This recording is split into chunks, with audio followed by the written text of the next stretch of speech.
Welcome back to the Sofa Kings YouTube channel. I'm joined alongside my good buddy and MMA nerd, Steven Shred. Steven, how you doing? Hello. Doing pretty good. How are you? Good. I listen. There's a couple of big changes right to the card for UFC 288, and I think that I know we want to get into them, but first things first. I wanted to get a quick topic off and see what you think about it. So Aljamain Sterling recently, via Megan O'Leary, said, I smash Henry Cejudo. I smash Sean O'Malley. I go up to 145 pounds. I fight Alex Volkanovski or Yair Rodriguez. And maybe I defend the belt one time and I'm done. My question for you, right? Yeah. Is Sean O'Malley the red penny night for Aljamain Sterling or Henry Cejudo? They've both called him out. I think in that division, 100%, he is the one that is most recognizable, which I always wonder if people even know which division he's a part of, because it feels like he is a face, but not necessarily a face in the division like Conor was back in the day. It's almost like he's a face that people know he's a fighter, but they don't know where he is. Do you So do you think that's because he hasn't had like a dance partner to really go back and forth with him? He hasn't had like a true rival. I think that could be part of it, and I also think that another part of it is we get the flair. He has, the online thing going, but he doesn't really have the whole Connor or Ronda like highlights of him at like the at the press conferences talking like all this. Like I feel like the personality and everything that is shown from Sean O'Malley is not shown within the UFC. It's shown everywhere else. And then we see highlights from the UFC. But I feel like within the UFC, it's just like he's a star for sure. But I don't know if he has that same like star quality in the fight itself, if that makes sense. Being, you know, he makes numbers for sure. But if they centered a pay-per-view around Sean O'Malley, I don't think it does the numbers that people expect. Mm. Who in the 135 division? If there's a pay per view event set up, right? Arguably, I mean, you can say the next title bout, but can either Aljamain or Henry Cejudo pair enough because they're headlining their own? I think as far as like a fighter that people want to see in MMA, I think Cejudo brings more than Sean O'Malley. So I think Cejudo being at the top of a pay per view does better numbers than Sean O'Malley being at the top of a pay per view. But that's just me. Interesting. And speaking of Cejudo, does Cejudo go to 145 and face Volk or Yair, even if he loses at 135? I think he has enough pull that he could, but I think Volkanovski is enough of enough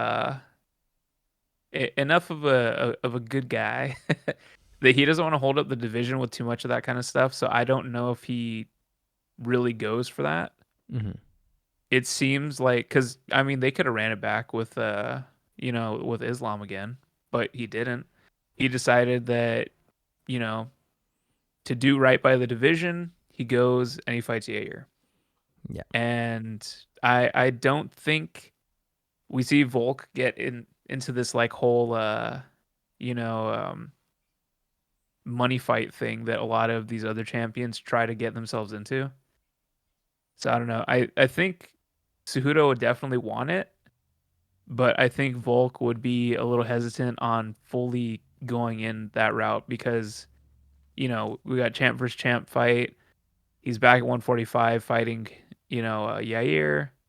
I don't think he wants to hop back into a money fight after that. I think he wants to do right by his division, especially with, things turning up the way they have been. Yeah, I'd agree. Look, we have Aljamain who wants to go to 145, which means that his good buddy Marab can get the title shot, right, against whoever is sitting there.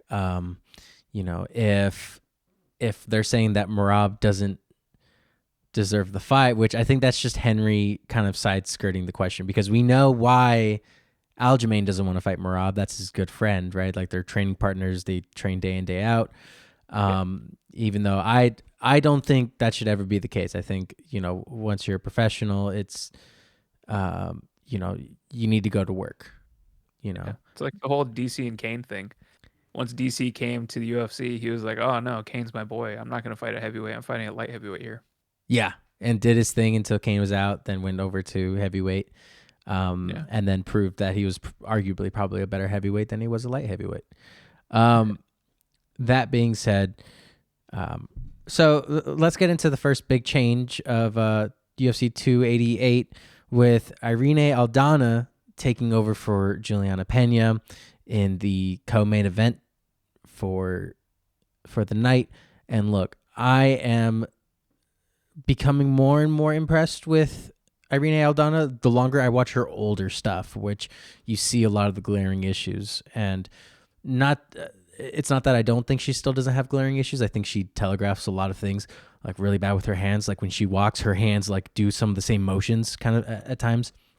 And so I think someone like Amanda Nunes is going to be able to pick that up if Amanda fights a little bit smarter than usual. She's getting a little bit older. I don't think she's going to want to be in these Chris Cyborg type fights, where she's just straight up brawling the entire time. And that's where Irene Aldana, it really excels. When she gets pressured, she starts to fire back.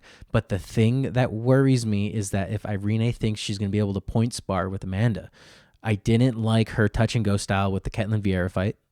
It wasn't entertaining, and it wasn't effective in my opinion. I think she pulled out the win, but it just wasn't. I don't think that's the style she's going to be able to win against Amanda Nunes. Take a look at the fight against Holly Holm. Her distance management was terrible. Anytime she tried to step in, she was getting caught in the middle with that sidekick, right, from Holly, and it just wasn't going her way. No wrestling whatsoever. Yeah. Right. I don't see any takedown attempts. I don't see her even feinting the level change. That is not a good thing. You do not want Amanda's hands up protecting her at all times. You want her thinking about the takedown. That's when you can really mess with Amanda. And people can talk about the Amanda loss in a way, but think about what happened though. Threaten the takedown. But we all know who Amanda Nunes is. She has the power. She's willing to trade. So she's willing to go into that firefight. The question I have for you, Steven, is do you think that the striking has improved for Irene so much that she's going to be able to compete with Amanda? I think she's improved a lot, but I think her last fight showed some issues with dealing with somebody who is naturally larger than her.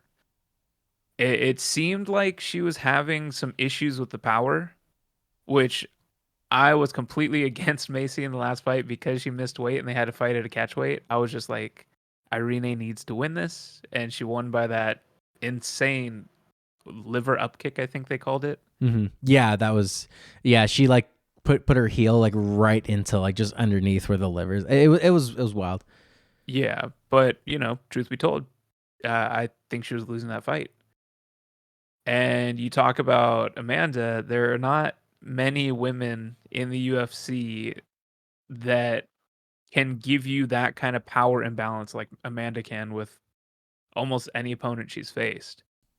So that is a little bit of an issue that I'm thinking like, is power going to be a big deciding factor? And another thing is Irene likes, you touched on it a little bit. She likes to get into these big like exchanges where she's willing to take a couple shots to get her shots in, and usually it works out because she could land clean. But you can't do that with Amanda because No. if you start getting into that, look what happened to Cyborg. Cyborg tried to play that game with Amanda, she got knocked out. Yes.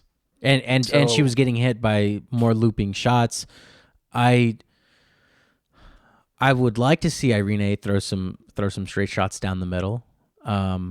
Really try some of that distance management. I'm hoping she learned some of that from the Holly Holm fight, but it's tough because that Chris Cyborg fight, Amanda outstriking Holly when we thought Holly was the better striker.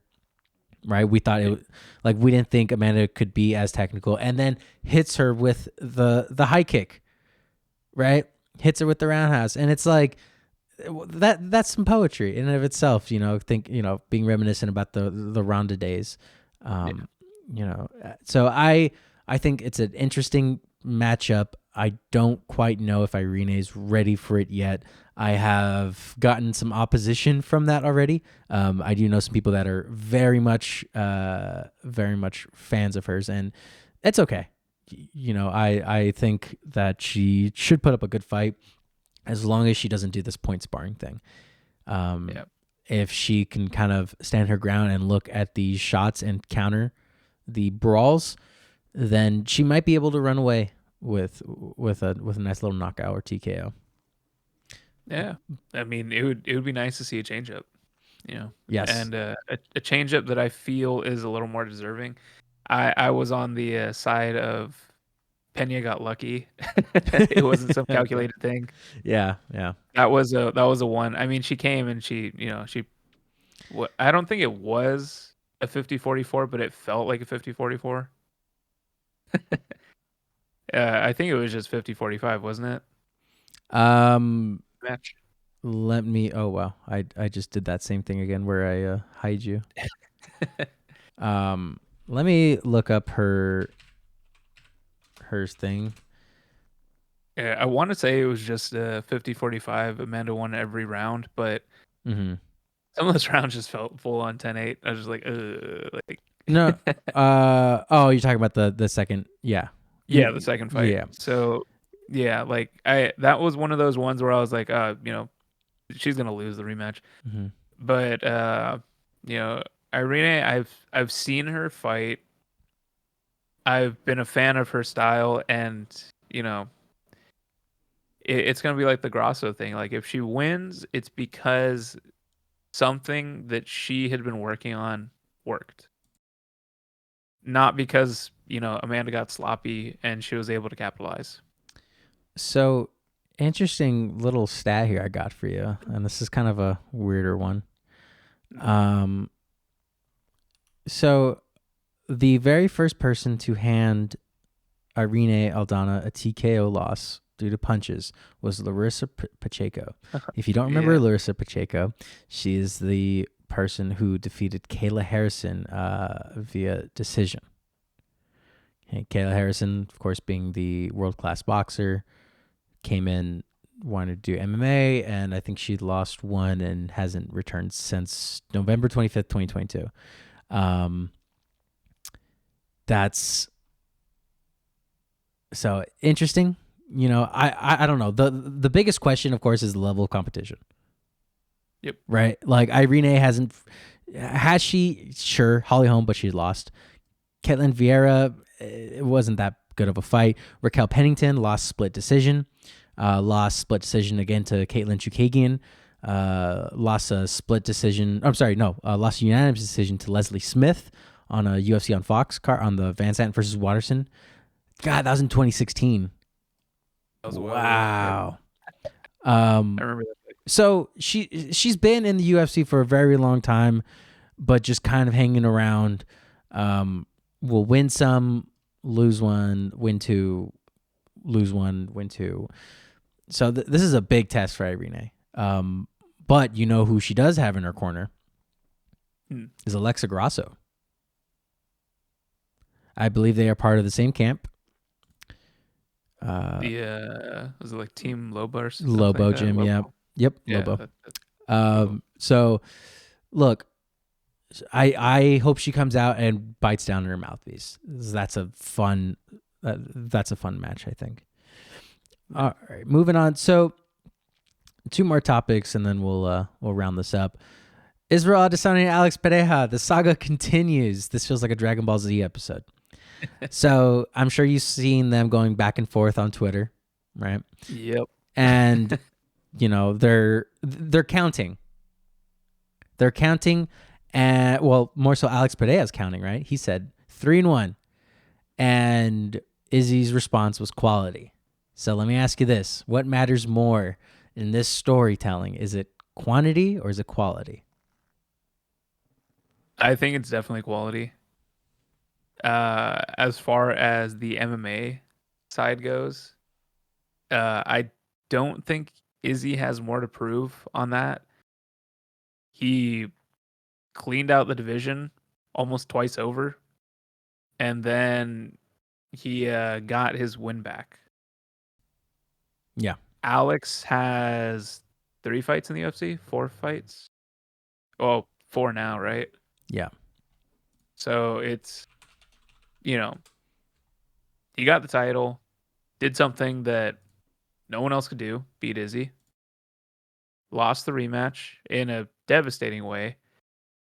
I don't think Alex has claim to a rematch. I think Izzy's only claim to the rematch was he was a dominant champion, so he gets his one free ride back to the top. Uh so it's gonna constantly be one of those things because that is always gonna be something that Alex has over Izzy, the 3 wins over him. yeah, But the quality of opponents is always going to outrank the quantity. So like, we were talking about Michael Chandler. Michael Chandler's what, 5 fights in the UFC? I think says more than some of these guys that are boasting like 20-0 records against nobodies. I mean, so we take a look at Alex Pereira's record, right? 7-2. His first 3 fights were with Jungle Fight Promotions. Yep. Then he had an LFA fight where that one was when he started to pick up traction, where it's like, oh hey, the guy who, like the guy who's doing or the guy who beat Alex Pereira, Israel Adesanya. Yeah. Oh my god. The guy who beat Israel Adesanya is now doing MMA and he's winning because his first fight was lost. He got submitted rear naked choke. Yeah. So maybe that guy starts to work his way up and be like, I want to challenge him. Right. Then he starts to go on his little tear against Andreas Mika. I don't know how to say that. Bruno Silva, Sean Strickland, right? Or I'm sorry, iCarly, Israel Adesanya. Sean Strickland's gonna punch me one of these days. That's okay. Right, and then go ahead, and then he gets KO'd. My thing is this, right? When it comes to that specific KO, it's not that it happened once. Is that combination has happened twice. True. In total, it's happened 3 times across 3 different fights. The biggest difference being that the round saved it. And that in the third fight or fourth fight, I guess, Izzy was able to land it way sooner. He just bit down and said, we're going to do this. You know what I mean? I'm sure he was expecting to get hit by something. But that his mindset going into it, him being a little bit more serious, a little bit more calculated. He never gave a reason for losing. He just came in and said, "This is what I'm going to do. You guys can believe me or not." And fucking goes out and like probably pulls out one of the craziest things. You know what I mean? Like one of the craziest sellies I've ever seen in my life. You know what I mean? Like you have the 3 arrows, boom, boom, boom, like right, and then of course pointing at the side and dropping dead. It's sensational. It tells a story. I am okay with them not meeting for a while. I'm gonna go ahead. I'm gonna say that this is MMA. This isn't submission grappling, right? We don't think that Bo Nickal's any shit of a wrestler because he lost to a jiu-jitsu match against Gordon Ryan. Yeah. We don't think Gordon Ryan is any less shit of his jiu-jitsu because he lost a wrestling match to Bo Nickal. You know what I mean? Like, this is MMA. You need to be good at it all. And here's the thing. If you give Like Alex Pereira, I don't think he's going to be able to handle the wrestlers at 205. Think about who he has to face. Yeah, 85 is filled with them too. And him not being as experienced is going to come back to haunt him. He's going to get wrestle fucked by one of these big ass giant burly dudes. Yeah, and then it's like you got to think too. Israel Adesanya was the perfect person for him to fight. He's already fought him twice. He knows the style. He's trained against the style before. So it's like picture perfect. And then, Sean Strickland before that, Sean Strickland is known to be open to taking some shots because he thinks that he could dish him back better. So it's like, that's fine until you get hit with a cannon like that. And then we all know what happened. So Yeah. Alex had like the perfect trajectory to get there. And then he gets to Izzy. He knows the style. He's fought against it twice before. So, he gets that. But now he's got to deal with the rest of 85. Yeah, dude. A lot of them are grapplers. A lot of them extremely experienced. Mm-hmm. So it's not going to be an easy ride back up. No, not at all. And so to finish out the day, there are some more rumors coming out, right? So we did a pretty big piece on Francis the other day, and there's some rumors coming out per Chow Sun and Errol Hawani that Francis is either very, very close or has signed a deal with PFL. I want to get your take on this. Well, we were talking about the idea that he was outbidding himself. Well, it turns out that it wasn't exactly the case. He was asking for money that was fine, but the extra things that he was asking for was where people started to draw the line. He started to ask for seats on the board. He wanted guaranteed minimum pays for his opponents, like all fine and dandy. You know, I could see where a lot of organizations have problems with that. But if PFL is open to it, especially with PFL's whole thing being, these tournament based things, maybe they got a little more wiggle room with allowing Francis to kind of have more say in the pay or the pay distribution and stuff like that. Maybe it's a little easier for them, especially with the possible Bellator deal going down. I think it's great if the Bellator deal happens. We're gonna get to see Francis again against some names that we know. But I will say,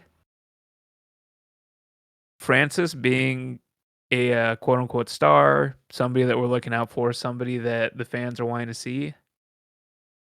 What heavyweights out there are there anymore that can actually make like star quality matchups?